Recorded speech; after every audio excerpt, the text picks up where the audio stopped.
अस्सलाम वालेकुम, मेरा नाम नुमान। आप देख रहे हैं द टेक शो, जिसके अंदर हम लोग डिस्कस करते हैं पाकिस्तान और दुनिया भर से आने वाली टेक न्यूज़ और अपडेट्स को। आज की अपडेट्स की तरफ आने से पहले आप लोगों के साथ एक मैं प्रोडक्ट को शेयर करना चाह रहा हूं, जो कि है ये ह्यूमिडिफायर। इसको मैंने कुछ ही दिन पहले बाय किया। मैंने सोचा आप लोगों के साथ इसका थोड़ा सा क्विक रिव्यू शेयर कर दूँ, क्योंकि अभी विंटर्स आने वाले हैं और जो हवा के अंदर नमी है जो काफ़ी ज़्यादा कम हो जाएगी और ड्राइनेस का जो लेवल वो काफ़ी ज़्यादा इंक्रीज़ होने वाला है। तो ये वाली जो प्रोडक्ट है ये बेसिकली मिनीसो की तरफ से आती है। अब इसका नाम पता नहीं क्या मिनीसो है या मिनीसो है, जापानीज़ वर्ड है, मुझे नहीं पता क्या है, लेकिन मैं इसको मिनीसो ही कहता हूँ। अब ये जो ह्यूमिडिफायर है काफ़ी ज़्यादा मुझे अच्छा लग रहा है। इसकी जो स्पेसिफिकेशंस आप लोगों के साथ मैं शेयर कर देता हूँ। इसके अंदर आप लोगों को दो स्प्रे के मोड्स मिल जाते हैं। एक तो आप लोगों को यहाँ पर नज़र आ रहा होगा, ये नहीं है, ये पहले एक बटन दबा के बंद होता है। जब पहला बटन दबाते हैं तो ये रेड कलर इसके अंदर आप लोगों को इंडिकेशन नज़र आती है। तो इसके अंदर आप लोगों को कंटिन्यू स्प्रे मिल जाती है। उसके बाद जब आप लोग एक दफ़ा फिर से बटन को प्रेस करते हो तो ये ब्लू लाइट को ऑन कर देता है। यहाँ पर आप लोगों को जो इंटरवल के बाद थोड़ी देर के बाद जो स्प्रे होती है वो करता है। तो एट द एंड काफ़ी ज़्यादा एक अच्छी प्रोडक्ट है। अगर आप बात करते हो कि आप लोगों को बॉक्स के अंदर क्या चीज़ें देखने को मिलती हैं, मैं शॉर्ट से टाइम के अंदर आप लोगों के साथ सारी चीज़ें शेयर कर देता हूँ, क्योंकि इसके ऊपर जो डेडिकेटेड वीडियो वो तो बन नहीं सकती। तो बॉक्स के अंदर आप लोगों को ये तो एक सेपरेट चीज़ है, ये एक मिल जाता है फिल्टर टाइप का एक्स्ट्रा, जो कि इसके अंदर लगता है, क्योंकि इसके अंदर जो एक लगा होता है फिल्टर, उसकी एक्सपायरी डेट होती है, आप लोग इसको चेंज कर सकते हो। उसके अलावा बॉक्स के अंदर आप लोगों को मिलता है भाई पेपर वर्क, जिसको पढ़ने की ज़रूरत नहीं है, लेकिन आप लोग इसको पढ़ लीजिएगा, इसके बारे में काफ़ी इंपॉर्टेंट डिटेल्स हैं। उसके बाद आप लोगों को इसके बॉक्स के अंदर मिलती है भाई ये वाली केबल। तो ये डायरेक्ट आपको प्लग इन करनी पड़ेगी किसी भी सोर्स के साथ। इसके अंदर आपको बैटरी शैटरी नहीं मिलती चार्जिंग के लिए। ओवरऑल काफ़ी एक अच्छी प्रोडक्ट है। अगर आप लोग इसको बाय करना चाह रहे हो तो डेफिनेटली बाय कर सकते हो। जहाँ तक बात है इसकी प्राइस की, तो इसकी प्राइस है भाई 1500 रुपये। और मैंने जितने भी ह्यूमिडिफायर्स को यूज़ किया, मुझे ये चीज़ काफ़ी ज़्यादा अच्छी लगी, इसलिए मैंने सोचा कि आप लोगों के साथ मैं शेयर कर देता हूँ। Okay, everything is clear.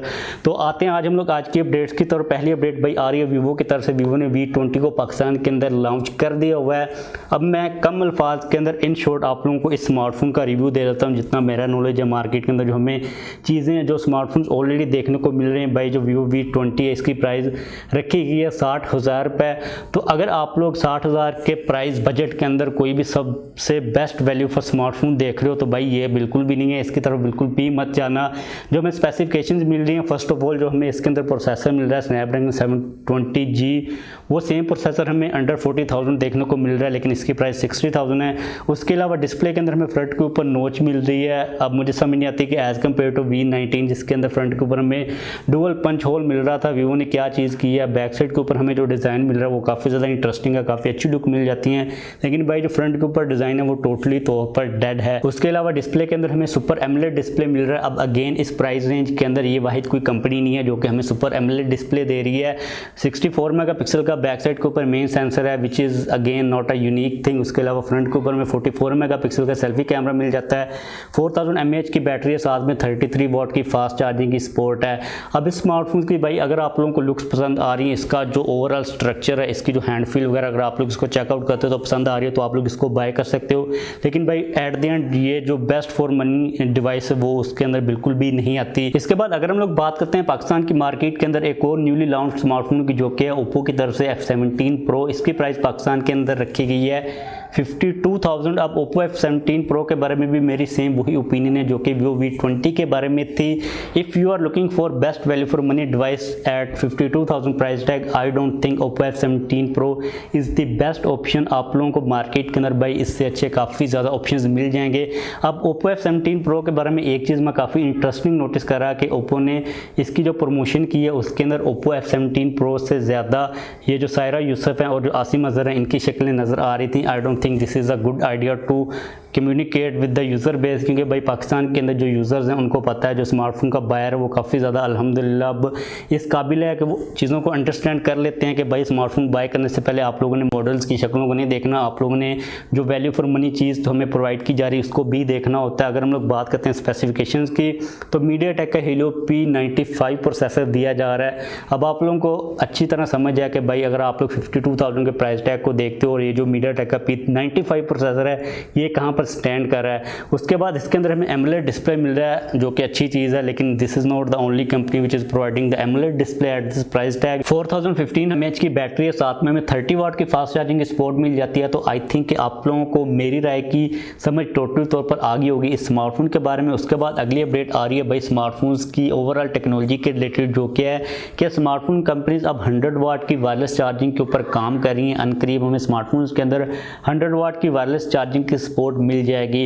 अब भाई बेसिकली मुझे तो ये जो वायरलेस चार्जिंग इस वक्त हमें मिल रही है इसकी समझ नहीं आती कि आप लोगों को इसका फ़ायदा मिलता क्या है, क्योंकि नॉर्मल अगर हम लोग चार्जिंग की बात करते हैं तो आप लोग मोबाइल फ़ोन को चार्जिंग के ऊपर लगाकर यूज़ कर सकते हो ईजिली, लेकिन ये जो हमारी वायरलेस चार्जिंग है सो कॉल्ड, जो कि वायरलेस है भी नहीं, क्योंकि आपका जो वायरलेस चार्जिंग पैड होता है वो पीछे से वायर के साथ ही कनेक्टेड होता है। तो इसके अंदर आप लोगों को स्मार्टफोन को उसके ऊपर प्लेस करना होता है एग्जैक्ट लोकेशन के ऊपर, और आप लोग उसको यूज़ भी नहीं कर सकते। तो आई don't think smartphone companies wireless charging के ऊपर इतना ज़्यादा क्यों फोकस कर रही हैं। लेकिन भाई कहा यह जा रहा है कि अनकरीब हमें 100 वाट की वायरलेस चार्जिंग की सपोर्ट देखने को मिल जाएगी। और जहाँ तक बात है हमारी वायर्ड फास्ट चार्जिंग की, तो भाई स्मार्टफोन कंपनीज ऑलरेडी 120 वाट के ऊपर पहुँच चुकी हुई हैं। तो बैटरीज आप देखते हैं कि हमारी कितनी जल्दी कौन सी कंपनी टॉप के ऊपर स्टैंड करती है चार्ज करने के ऊपर।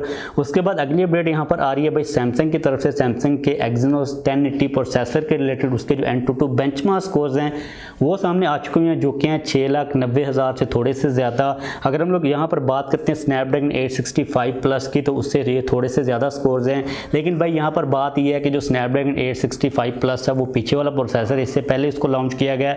इसका जो मेन कंपटीटर होगा वो स्नैपड्रैगन 875 होगा, उसके कंपैरेटिवली हमें देखना पड़ेगा कि ये कहाँ पर स्टैंड करता है। उसके बाद भाई अगली अपडेट यहाँ पर आ रही है टिकटॉक के रिलेटेड। टिकटॉक के रिलेटेड बेसिकली 3 नई अपडेट्स आ रही है। पहली अपडेट तो ये आ रही है कि ये जो टिकटॉकर्स VPN को लगाकर टिकटॉक को इस्तेमाल कर रहे थे उसके रिलेटेड एक कोई बंदा है जो कि हाई कोर्ट के अंदर चला गया। पता नहीं ये कौन सा बंदा है, मुझे लगता है कि ये सेम वही बंदा है जो कि PUBG के केस के अंदर हाई कोर्ट के अंदर चला गया था। वो उसने कहा है कि ये जो टिकटॉकर्स VPN को लगाकर टिकटॉक को इस्तेमाल करें इनके खिलाफ एक्शन लिया जाए, यानी कि VPN को बैन किया जाए। और मुझे लगता है कि इससे कोई फ़र्क पड़ेगा नहीं, क्योंकि हमारी जो अगली अपडेट आ रही है वो काफ़ी ज़्यादा इंटरेस्टिंग है, जो क्या बेसिकली PTA के जो चेयरमैन है उन्होंने टिकटॉक की जो एडमिनिस्ट्रेशन है उनसे बात वगैरह की है, इनकी आपस में ऑनलाइन मीटिंग वगैरह हुई है, जिसके बाद उनकी काफ़ी एक अच्छी लाइटर नोट के ऊपर बात हुई है। टिकटॉक को उन्होंने कहा कि भाई ये जो कंटेंट आप लोगों को हम लोगों ने कहा इसको डिलीट कर दो। उसके बाद PTA ने पूरी एक स्टेटमेंट भी जारी की जिसके अंदर उन्होंने कहा कि हम लोग बातचीत वगैरह कर रहे हैं और हम लोगों ने ओपन फील्ड छोड़ी है टिकटॉक के लिए। अगर वो हमारी रिक्वायरमेंट्स को पूरा कर देते हैं तो पाकिस्तान के अंदर टिकटॉक को अनबैन वो कर दिया जाएगा। और भाई सीधी सी बात है, चाइनीज़ कंपनी है और आप लोगों को पता है चाइना के साथ हमारे रिलेशंस काफ़ी ज़्यादा अच्छे हैं। इनका पता नहीं क्या मकसद है, इन्होंने क्यों बैन कर दिया हुआ, क्योंकि बाद में इन्होंने अनबैन कर ही देना है। उसके बाद अगली जो डेवलपमेंट है, अगली जो अपडेट है ये काफ़ी ज़्यादा अच्छी है। जो सेनेट की कमेटी है, मुझे नहीं भाई पता कि ये सेनेट की कमेटी क्या होती है, लेकिन भाई कोई होती है कमेटी, उसने क्या किया कि PTA से पूछा कि आप लोग हमें बताओगे किस रूल के साथ, किस एक्ट के साथ, कौन सा कानून है जिसके तहत आप लोगों ने टिकटॉक को पाकिस्तान के अंदर बैन किया है। उसके बाद भाई मैं आर्टिकल पढ़ रहा था, पता नहीं कौन सा आर्टिकल, कौन सा आइन, कौन सा सेक्शन, एक्ट शेक्ट, पता नहीं क्या क्या चीज़ें होती हैं। तो उन्होंने बताया कि 76, 120, 75 ETC पता नहीं क्या क्या चीज़ें, उसके तहत हम लोगों ने टिकटॉक को पाकिस्तान के अंदर बैन कर दिया। जिसके बाद सेनेट की कमेटी ने कहा कि भाई this is not the way to go, कि आप लोगों को और कोई काम नहीं मिलता, आप लोग बैन कर देते हो, कि जो कंटेंट पड़ा हुआ है उसको मैनेज करने की ज़रूरत है, आप लोगों को बैन नहीं करना चाहिए। तो और मुझे भी लगता है कि भाई ऐसा कोई बंदा जिसका जो कॉमन सेंस लेवल है वो 1% के ऊपर है ना, उसको भी समझ होती है कि किसी भी प्लेटफॉर्म को बैन नहीं किया जाना चाहिए। उसके ऊपर जो चीज़ें आपको ऑब्जेक्शनेबल लगती हैं आप लोगों को उनको बैन किया जाना चाहिए। एट द एंड जो सिचुएशन है टिकटॉक की, मुझे ये लगता है कि आने वाले कुछ ही दिनों के अंदर इसको अनबैन कर दिया जाएगा। ऐसे ही उन्होंने पता नहीं क्या चीज़ें बला चीज़ें ड्रामे वो क्रिएट किए हुए हैं। उसके बाद अगली अपडेट यहाँ पर आ रही है भाई Realme की Q2 सीरीज़ के रिलेटेड, जिसको चाइना के अंदर लॉन्च कर दिया गया है। अब यहाँ पर 3 स्मार्टफोन को लॉन्च किया गया, एक है Realme Q2 सिंपल, दूसरा है Q2 Pro और तीसरा है Q2i। सबसे पहले हम लोग बात कर लेते हैं Q2 सिंपल और Q2 Pro के रिलेटेड। इन दोनों के दरमियान इतना कोई खास डिफरेंस नहीं है, स्पेसिफिकेशन तकरीबन सेम ही है। सबसे पहले दोनों के अंदर हमें जो प्रोसेसर मिल रहा है वो सेम ही है, जो कि MediaTek का Dimensity 800U। डिस्प्ले की बात करें तो एक के अंदर हमें मिल रहा है भाई IPS LCD डिस्प्ले 120 हर्ट्ज के रिफ्रेश रेट के साथ। जो Q2 Pro है उसके अंदर हमें AMOLED डिस्प्ले मिल रहा है, लेकिन उसके अंदर हमें 60 हर्ट्ज का ही रिफ्रेश रेट देखने को मिल रहा है। फ्रंट के ऊपर दोनों के अंदर सेम सेम है। 16 मेगापिक्सल का सेल्फी कैमरा। बैक साइड की अगर हम लोग बात करते हैं तो दोनों के अंदर हमें मिलते हैं 48+2+2 मेगापिक्सल का सेंसर, लेकिन जो Q2 Pro है उसके अंदर हमें एक एक्स्ट्रा 2 मेगापिक्सल का सेंसर देखने को मिल जाता है, जो कि मुझे लगता है कि नाम का ही एक सेंसर है। जो Q2 सिंपल है उसके अंदर हमें साइड माउंटेड फिंगरप्रिंट स्कैनर मिलता है, लेकिन जो Q2 Pro है उसके अंदर क्योंकि एमोलेड डिस्प्ले है इसलिए उसके अंदर हमें अंडर डिस्प्ले जो फिंगरप्रिंट स्कैनर है वो देखने को मिल जाता है। Q2 सिंपल के अंदर हमें 5000 mAh की बैटरी मिलती है 30 वाट की फास्ट चार्जिंग सपोर्ट के साथ। जो Q2 Pro है उसके अंदर हमें 4300 mAh की बैटरी मिलती है, लेकिन उसके अंदर हमें 65 वाट की फास्ट चार्जिंग की सपोर्ट मिल जाती है।